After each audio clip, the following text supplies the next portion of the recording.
Does your environment have anything to do with what you're manifesting? Let's dive right into this just for a moment. So today we're going to be talking about, does your environment actually affect the things that you're manifesting? And if they do, how? Today we're going to be really diving deeper into the process of manifestation and really what is your environment actually showing you. We're going to go through what it's showing you versus what it's not showing you, and then how you can really work with that. So if that sounds good, let's dive right into the video. And of course, if you are brand new to this channel, thank you so much for joining me. My name is Meshi. I'm a certified meditation teacher. I'm an intuitive healer and a guide, and I'm really here to teach you guys how you can use these spiritual practices in the most tangible way, the most easiest way, where it actually improves your day-to-day life and you're manifesting the life that you want. When it comes to manifesting, there's so many buzzwords that are being thrown around, and sometimes it's really hard to know sort of how much attention essentially we should give all of these things. And sometimes it can feel like everything is important. The environment, the things that you think about, the way that you approach it, the scripting, and it can feel really overwhelming. So today I just really wanted to highlight, what does your environment have to do, if anything? Does that really affect what you can actually manifest, your opportunities and the things that can come into your life? So the short answer is yes, your environment to a certain extent does impact what you are able to manifest. To a certain extent. Let me explain. What your environment essentially is contributing to is what you have already manifested and where you are energetically. Keep in mind that when everything is energy, everything around you, that's including people, the things that you have achieved, the relationships, the business, like everything around you is a reflection of where you are energetically and also where your capacity is. So this is important, because if I know that everything around me is a direct reflection of my current capacity, when you want to change that, this is when it becomes important. So what your environment is essentially, what you've already manifested, is showing you is where you are today, where are the lessons, if any. There will be lessons, so just keep that in mind. What are the lessons, where you are today, and what you have attracted so far. So the environment, or like the environment that you're in, essentially does contribute to that, because it is an energetic match to where you are. So it's essentially reflecting on how far you've come. What it's not showing you, what your environment and essentially what you've manifested so far, it does not show how you're going to manifest your actual desires, why it's not coming through, and how you're going to be manifesting it. Those three things are not being reflected based on your current circumstances. And I think that this is sort of where people get really confused sometimes, because when we're talking about manifestation and we're talking about paying attention to our thoughts and taking action and doing all of these things, it can feel like, great, that's all I need to do is just pay attention to my thoughts, pay attention to my actions, and then it will kind of just work out and I will know how or when.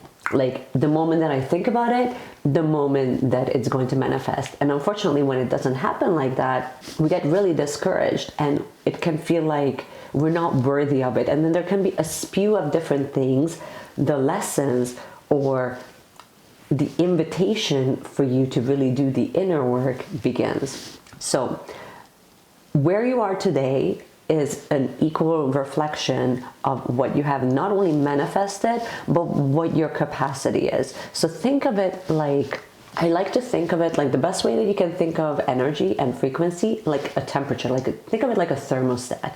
So based on where you are energetically, that not only determines, so it's kind of complex, because on one hand, think of it like it's energy as in temperature. So is it hot or is it cold?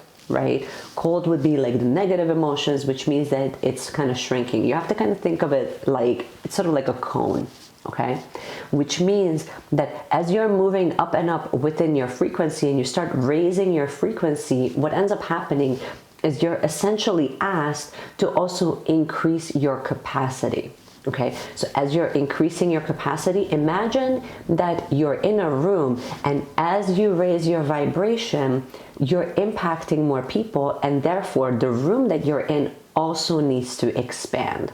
Okay, which means that your capacity to hold space at that level of frequency also needs to expand, especially if what you desire is at a different frequency than where you are today. So let me give you like a really tangible example. The version of you that is manifesting, let's say, a home for $100,000 is able to mingle and understands that this is the type of job that I need for me to make this amount of money, for me to be able to afford this home. That's for $100,000, okay?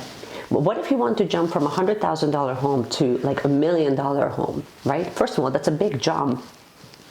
And it's not to say that it cannot be done, but along the way, think of it like a ladder. Along the way, you will absolutely have to figure out not only how to make the energetic jump, but at that version of you that has the $1 million home, how much money do you have to make there? What type of job that version of you has, and what type of obstacles you might have along the way, and then at that level, and at what capacity do you need to have an impact on for you to be able to hold, hit, and maintain that level of frequency. So you have to kind of think about it from all of these different angles, which means that your environment will essentially readjust as you're raising your vibration. And I think that what ends up happening a lot of the times is people kind of think of this as, I'm just going to raise my vibration and I'm all expansive and I'm all love and light, and then my manifestation will just drop in. And it doesn't quite happen that way, because you have to understand that if you want to make, I'm using money as a really tangible example because most people will understand it, but it can be the same way when you're manifesting a relationship. The version of you that will manifest a deeply trusting, loving soul connection is going to be different than the version of you that is bar hopping and going from partner to partner in fleeting relationships, right? So it's a different frequency, and it's not to say that it's right or wrong either way, but if your desire is at a higher frequency, you're not only going to have to make that jump, but you're also going to have to create expansion. So along the way, what ends up happening is that you will see all of the lessons, because we constantly think of these jumps as in the moment that the decision has been made, you can just hop over. And technically you can, if you're able to neutralize and kind of look at all of these different lessons and kind of dissolve them, like all of these different things that will come and kind of pass the test, because the universe will be testing you the moment that you make the decision. That's like, are you sure that that's what you want? Are you sure you want to manifest that relationship? Are you sure you're ready for that property? Are you sure you can handle that job? That's sort of where that expansion piece comes from.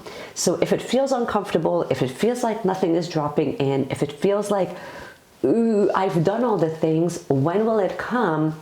Well, you're gonna have to trust and lean anyway so that it can drop in. You have to lean with and having faith, and that's sort of where that if you're finding that there's a lot of tests that are coming, then that means that you're actually closing the gap on your manifestations. So that means it's exciting times because your manifestation is dropping in. But we will go through, in a separate series, we will go through how do you know when your manifestation is close, but that would be one of the signs that you would know. That would be a surefire sign that your manifestation is actually close and it's ready to drop in. What unfortunately will your environment and your current state of manifestation, what it will not show you is how you will get there, when you will get there, and why the tests are coming. And so especially the why is very, very important, because it can really trip a lot of people up. Because as soon as you get tested, the tests are actually there for you to, I don't want to say accomplish or overcome, it's just for you to pass the test. That's what it's there for. It's not there to punish you. It's not there because you're not worthy of your desires, and it's not there because other people are more worthy of it than you. It's simply there to ask, are you sure? And so it's important that you label those tests in that way, because if you start adding any other meaning to it, then you're still jumping back into a lower vibrational frequency. So just keep that in mind. I would love to know, this is all I wanted to share with you guys. I would love to know, what is one thing where you have been tripped up when it comes to your manifestation journey? Comment below. Let me know. I would love to hear from you guys. And of course, if you wanted to continue the manifestation conversation and you wanted to get weekly updates from me on where we are on an energetic and astrological basis, or you really wanted to have your question answered on any one of my videos, then follow me on Instagram. I update you guys every single day, and I give you guys a little bit of a behind the scenes update that I might not share here on YouTube. So this is all I wanted to share with you guys. I hope that you have enjoyed this video. If you did, consider subscribing and supporting this channel. It would mean a world to me. And of course, hit the notification bell so that you get notified every single time that I release a new video. And in the meanwhile, just keep shining, soul family. And I cannot wait to see you in my next video. Bye.